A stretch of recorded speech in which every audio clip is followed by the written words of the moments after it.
Primero debes tener la entrada del windmill dominada. Tu pie izquierdo muévelo por detrás hasta que toque con tu tobillo derecho.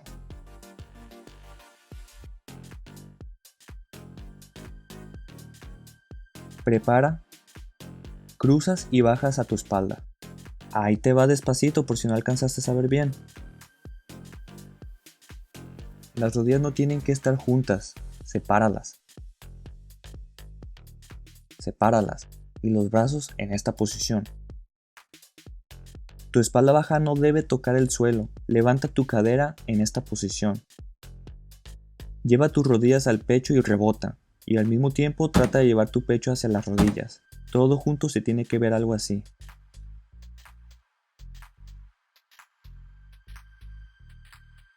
En estos baby mills no vamos a pegar la cabeza en el suelo.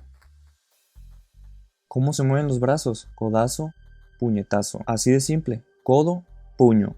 Abre lo más que puedas en el primero que hagas. Los demás cortitos. Primero intenta bajar limpio y hacer un rebote controlado. Cada vez intenta hacerlo más rápido. Ahora sí, intenta pasar uno, rebote y los brazos bien abiertos. Acuérdate, brazos bien abiertos en el primero y el segundo cortos. Fíjate bien en los brazos, grandes.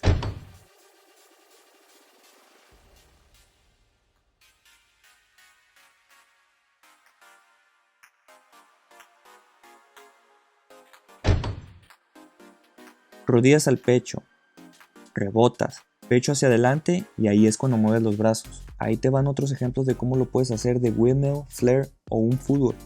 Pero créeme que si lo dominas de la forma que te compartí, te vas a ahorrar mucho tiempo y los vas a desbloquear más rápido.